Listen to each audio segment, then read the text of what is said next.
El conflicto entre Rusia y Ucrania comenzó en 2014, cuando se produjeron protestas, un cambio de gobierno y la anexión de Crimea por parte de Rusia. Desde entonces, el enfrentamiento se ha desarrollado en varias etapas y regiones, especialmente en el este de Ucrania, donde hay rebeldes prorrusos. Rusia dice que defiende a los ucranianos prorrusos, mientras que Ucrania y las potencias occidentales acusan a Rusia de agresión y violación de la soberanía ucraniana.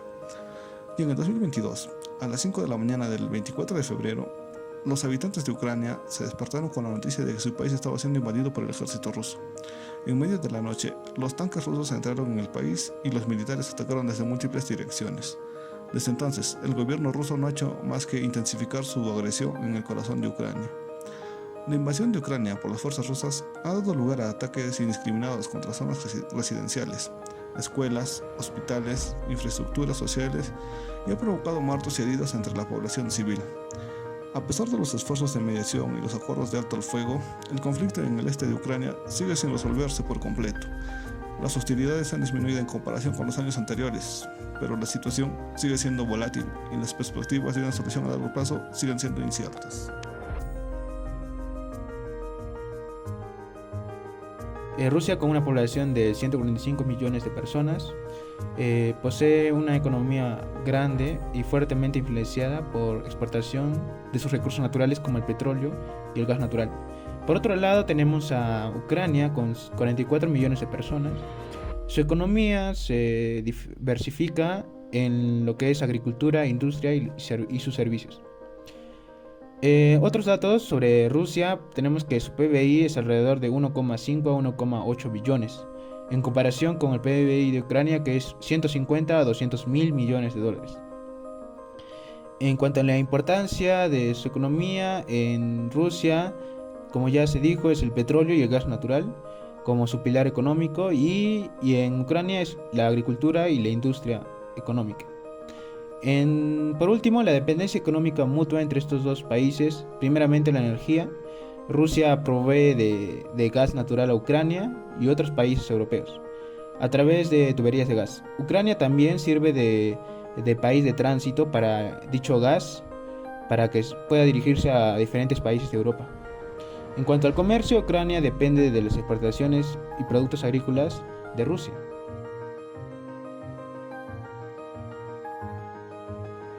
Uno de los principales impactos que tuvo Rusia fueron las sanciones que se le impusieron, como la prohibición de las operaciones de inversión en entidades rusas. Tras la invasión, se limitó el acceso de las entidades rusas a los principales mercados de capitales y se prohibió el suministro de billetes de euro a esta economía. Otra sanción fue la restricción del acceso al sistema SWIFT. Esta medida fue tomada por Estados Unidos, la Unión Europea, Canadá, Reino Unido en respuesta a la invasión de Ucrania. El acceso al sistema SWIFT permite a los bancos privados de casi todo el mundo hacer transferencias, por lo que excluirlos del sistema implica desconectarlos de la globalización financiera. Otra sanción fue el bloqueo de las reservas internacionales del Banco Central de Rusia, donde se actuó para impedir que el Banco Central de Rusia pudiese usar sus reservas de divisas en el extranjero. Esta fue una decisión conjunta de las grandes jurisdicciones mundiales, de la Unión Europea, Estados Unidos, el Reino Unido, Canadá, Japón, Australia y Suiza. Esas reservas, que ascienden a 640 mil millones de dólares, eran consideradas el escudo ruso para amortiguar el impacto económico de las sanciones y reducir la volatilidad del tipo de cambio asociado al conflicto. Otra sanción fue el congelamiento de activos. Alemania, por su parte, ha anunciado la suspensión del gasoducto Nord Stream 2 y Occidente, en su conjunto, ha anunciado prohibiciones de exportación de tecnología a Rusia. Tras todas estas sanciones, la devaluación de la moneda rusa, el rublo, fue de un 37%, y algunas instituciones internacionales como el Banco Europeo de Reconstrucción y Desarrollo pronosticaron la caída de la economía rusa de un 8.5% y un 10%, que la inflación creciera un 24% y el desempleo un 9.3%.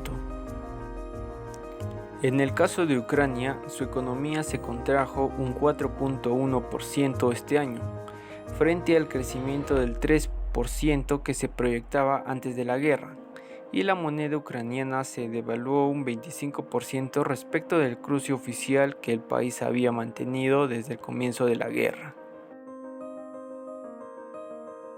Impacto en el comercio global. El conflicto entre Rusia y Ucrania ha tenido un impacto significativo en el comercio global. Los dos países son importantes productores y exportadores de una serie de productos básicos, incluidos petróleo, gas natural, cereales y metales. La guerra ha provocado una interrupción del comercio de estos productos, lo que ha tenido un impacto en los precios y la disponibilidad. Algunos de los impactos específicos del conflicto en el comercio global incluyen aumento de los precios de productos básicos. Rusia y Ucrania presentan posiciones dominantes de exportaciones de algunos productos básicos que en el 2020 se tenía el trigo, paladio, fertilizantes, maíz, níquel, platino, oro, mineral de hierro, cobre, aluminio y zinc. Como vemos, la exportación, el trigo tuvo un 30% entre Rusia y Ucrania, paladio un 25%, solo Rusia, y fertilizantes en un 24%, solo Rusia. Y que para el 2022 la variación de estos precios en porcentaje de estos productos fue que el trigo subió a casi un 90%, el paladio más de 60% y que el fertilizante a casi un 80% de su precio. La variación de los precios de los combustibles fósiles fue, como vemos en el precio del petróleo crudo, entre enero del 2021 hasta enero del 2022 su precio estaba en un margen de 60 y 80 dólares por barril, y que para marzo del 2022 llegó a un 120 dólares por barril. Y en el gráfico siguiente vemos que el precio del gas natural de Estados Unidos tuvo un equilibrio en su precio, todo lo contrario a la europea, que en marzo del 2022 llegó a 40 dólares por un millón de unidad térmica británica. Cambios en los patrones de comercio. La guerra ha llevado un cambio en los patrones de comercio global. Los países han buscado fuentes alternativas de productos, lo que han provocado un aumento en los precios de la volatilidad. Las importaciones desde Rusia. Los países más independientes en la materia de fertilizantes son Honduras con un 77%, Nicaragua con un 73% y Perú con un 61%. Pero algunos países como Nicaragua también importan hasta un 82% de cereales. En Brasil la dependencia respecto a los países es menor en porcentaje, pero es principal importador del mundo. Exportaciones a Rusia. Paraguay con un 51% de exportaciones de carnes bovinas, Brasil con un 37% de las de maní, Argentina y Uruguay con 42% y 38% de las manteca, respectivamente. Y bueno.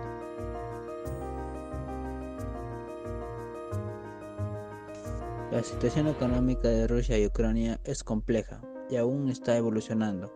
Según algunos expertos, la economía rusa podría recuperarse en los próximos años, pero esto dependerá en gran medida de la evolución de la guerra en Ucrania y de las sanciones económicas impuestas por los países occidentales.